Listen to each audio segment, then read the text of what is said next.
All right, everybody, welcome back to the Crypto Rundown. Bryson Pizza Mind in person today. We don't often get to be in person, but Pete's, good to see you. Good to be back here in overcast San Diego. Yeah, I was going to say sunny San Diego, Ridiculous. But it's like raining hard as hell. No, that's okay. I thought it was June gloom. Yeah, June gloom, but what are we? It's February, so.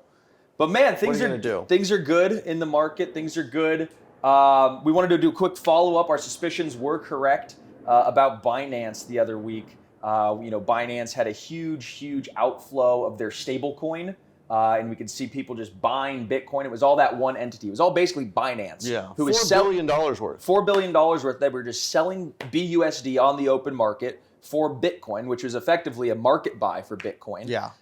In order to facilitate withdrawals and have ample liquidity, because they lost a big part of their banking infrastructure. With Paxos now under investigation by the SEC for their hand in the BUSD stablecoin, which they're calling a security. And so Paxos, who's regulated very heavily in the States, is now completely cutting ties with Binance. So this whole thing to me feels like a big attack on Binance. But our suspicions were correct that we discussed last week. You can go check it out. But this week, there's a whole new set of problems. Pete, what was the driving headline this past week? I'm telling you, Gary Gensler is like that annoying little brother that like tells mom and dad when you're having a party when they're out of town and just ruins all the fun. Yeah, so he's really something. Now he's decided to settle with Kraken after suing them over their staking offerings. Yes. And his video response that he put out publicly was, Kraken just should have filled out a form on our website to avoid this. Yeah, Jesse Powell, former CEO. Was it one of his famous videos? Yes, it was one of his famous videos. Yeah, but it was the most gaslighting thing ever. Yeah, Jesse Powell, the CEO of Kraken, former, was like, oh, geez, all I needed to do was fill out a form, and I had no idea, like really feeling like an idiot. Like he's being sarcastic. Like, of course that's not all you have to do. There's, it's a huge amount of bureaucracy to go through that whole process. I'm curious why Coinbase staking was able to avoid this whole thing. It's very interesting. The chief general counsel of Coinbase basically put out this big article saying why staking is not a security and why Coinbase staking program is safe from all these litigations against Kraken. I think it all comes down to disclosures. And that's what Gary Gensler was saying in this video. There's proper risk disclosures for all these things, then it should be good. But there's plenty of other lawyers on Twitter that are like, hey, I make $500 an hour to do my job, and I can't find any form on the SEC website that Gary's talking about. So for like a general question, did the Coinbase prove that like staking is similar to like a dividend or something for a stock? I don't know if it was really like that. I think that they just said that this is not it's not a security offering. It's not necessarily promising people the representations of being a security, of going up in value over time, meeting all four prongs of the Howey test. They said staking did not meet all four prongs of the Howey test. And so, we could show what those are. The common enterprise, the expectation of profit. Profit from the work of other people. Yeah, that was the first one I said. Yeah. A couple of them, right? Yeah, there's a handful, but like... we should know all four. But it's dumb because like, again, Jesse Powell's like, staking comes from staking. Like, how do I have to explain how this yield works? Yeah, I think there's also just, since FTX collapsed, since Terra Luna Anchor sort of collapsed, Three Arrows Capital got liquidated, Genesis. A lot of this did come back to Grayscale and the yield generation that was there, Anchor and the yield generation that was there. And so they're cracking down on any areas in the crypto market that are kind of like promising yield. So is it really to look after consumers, or is it because banks want you to put their money there so they can use it? I don't know. If they were looking after consumers, they would have gotten Sam Bankman-Fried, who they had inroads with already. So I don't know. But that's really the big story of this week. Yeah, they would have arrested Richard Hart by now. Oh yeah, I mean, how he's still on the run? Yeah, ridiculous. Or not even on the run. He's not even on the run. He's large. Literally there, right in front of everyone's face. Yeah. It's completely ridiculous. This is an attack on crypto, clearly by banks, which are the outgoing technology. The next blockbuster. Yeah, exactly. So This is, yeah, honestly. Banks are the next blockbuster. You heard it Banks here are the next first. blockbuster. That'd be great if the last ever bank ended up in Portland, Oregon, next to the last blockbuster. There's one bank left Yeah. on one little corner in an old town. Yeah, there's a TV show about it now. Yeah. The last bank will be right next door.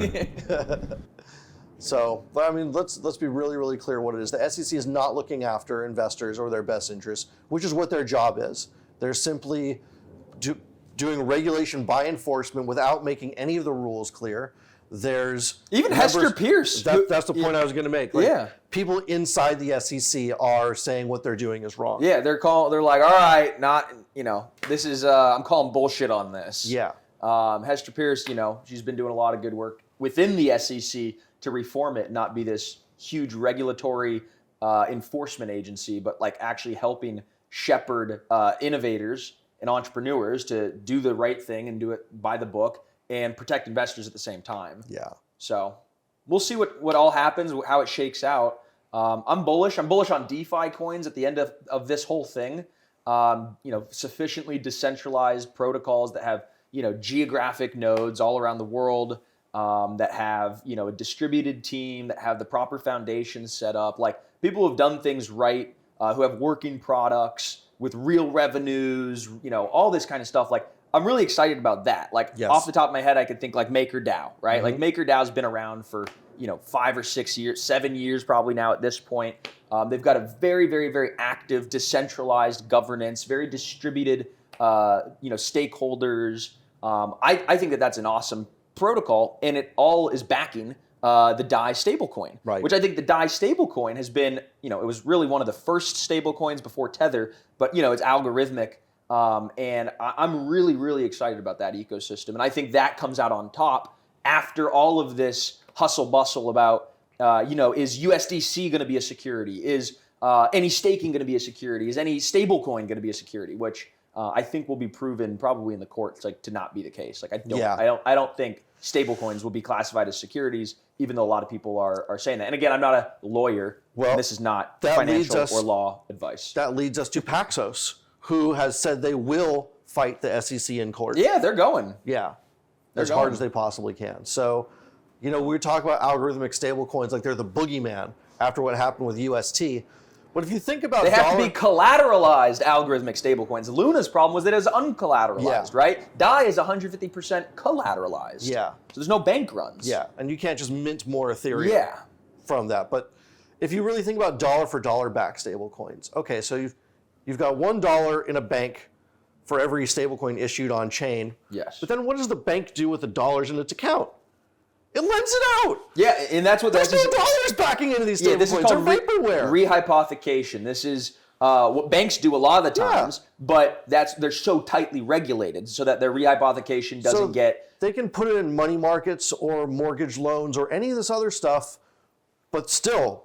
And if you read the fine print on a bank, like FDIC insured up to 250 Yeah. grand. and then Yeah. And the rest is like, Yeah. you're on your own. Yeah, so there's nothing in the bank that's going to protect the money that's backing these stable Yeah, coins. I If think- anything, I feel way more confident in something like DAI. Yeah, everything's rehypothecated and refinanced, and I think there's $2.5 to $3 trillion of cash reserves that backstop the entire global banking system. It's like everything else is just re-lent out, and it's Yeah. all different tranches of debt that really do support the system. And so when you have a system like Bitcoin or Ethereum or whatever, that's not really a debt-backed system. It's proof of work backed or Right. proof of stake backed, and it's It's this- digitized energy. Yeah, it's That's what digitized it is. energy. It's a large network effect of lots of people that doesn't depend on really. I mean, it's not a security because it doesn't depend on the enterprise of one single enterprise, right? The business of one single enterprise.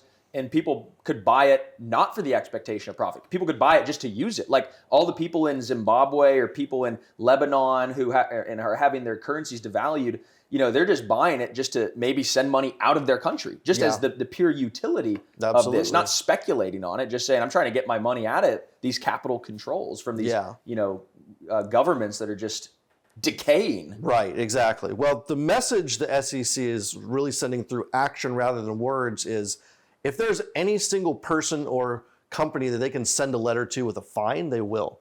If there's nobody in control of this, they're just going to go after other low-hanging fruit. Yeah.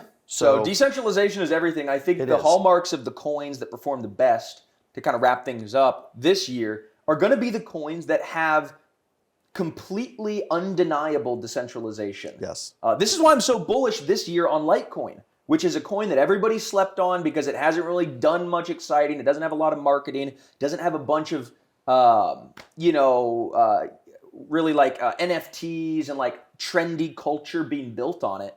But it's got a team. It's got great security. It's a network that's worked. It's been around since, 2012 or 2011? Like, it's an old-ass coin.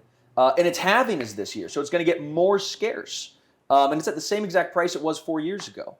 And so to me, I think that people are good, and it's sufficiently decentralized, right? There's no one person you can go after. No. Charlie Lee, the founder of Litecoin, sold all of his coins at $400 at the very top in December of 2017, which literally marked the entire bear market. He top-ticked the entire market. And he said it was a conflict of interest. I got to sell all my coins. So we got the main seller out of the way. Yeah. So that's a one bullish thing to think about. But it's decentralized. There's nobody to go after. It's people running proof of work nodes all around the world using it. So I think that's going to be a good call for this year. Interesting take.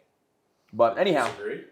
Well, Litecoin doesn't have, like you mentioned, it doesn't have a lot of the glitz and glamour and trend. Of all the conferences I went to last year that were overflowed and sold out, Litecoin was the only one that only had like 5 people show up. So that's because they're busy working and building and not partying around Miami. Well, they were partying. They were partying. But of all the people I've talked to in the VC space as well, no one's building on Litecoin. Good. So, it's the hedge. I mean, hey, if the price action so far this year is any indicator, it is what people are slept on. And when there's low liquidity in the books, because no one's paying attention, that's what leaves it primed to rip. Yeah. Now, I remember the last Litecoin halving was a complete non-event. Yes. So I'm still not sure that it matters. I'm not sure that the demand for Litecoin is outpacing the supply. But it would be nice to see Litecoin make a new all-time high in the next bull run. And right now, it's, 95% away? So it's not a bad bet. And really, it's just getting in at the right price. Litecoin at or under $100. That's a good buy to me. This is not financial advice. It's a good. I do have exposure. Yeah, it's a good risk-adjusted return from all the good things that you pointed out. Litecoin is going to be around in another 3 years, regardless. And nobody knows it's a privacy coin.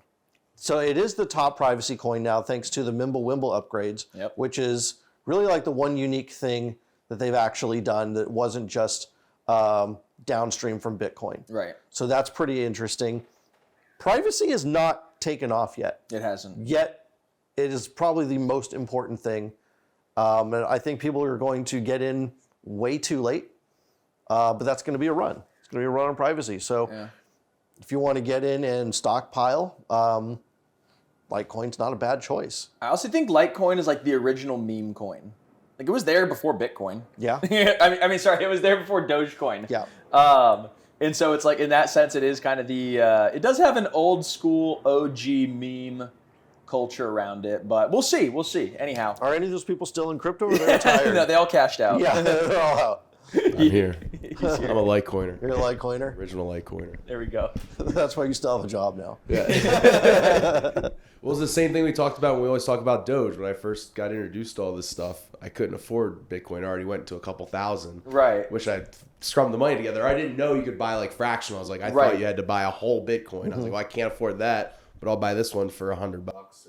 Yeah, I think that's why so many people got into altcoins in the first place. Yeah. Is that simple misunderstanding. Because in crypto, that's one of the main innovations, is fractionalization that really didn't exist anywhere else in the world. People think I can't just buy one share of Amazon. Yeah. Right? Or I can't buy a half a share. You could only buy one. And so they attach that same belief to crypto, where you can buy fractional stock shares didn't happen until a couple of years ago. That was a big push. Right. Yeah, because of crypto. Yeah, exactly. Yeah, because of crypto. Okay, perfect. So there you go. The more you know. The other thing about Doge is you mine Doge by mining Litecoin. You merge mine them together. They're merge mined. If you want to make more Doge, just simply fire up a Litecoin miner and you get free Litecoin, or however you want to think of it, one way or the other. Anyhow, that's the crypto rundown. Hope we had fun. We'll see you guys again, hopefully in person one of these days. Yeah, time to go eat some pizza. Let's do it.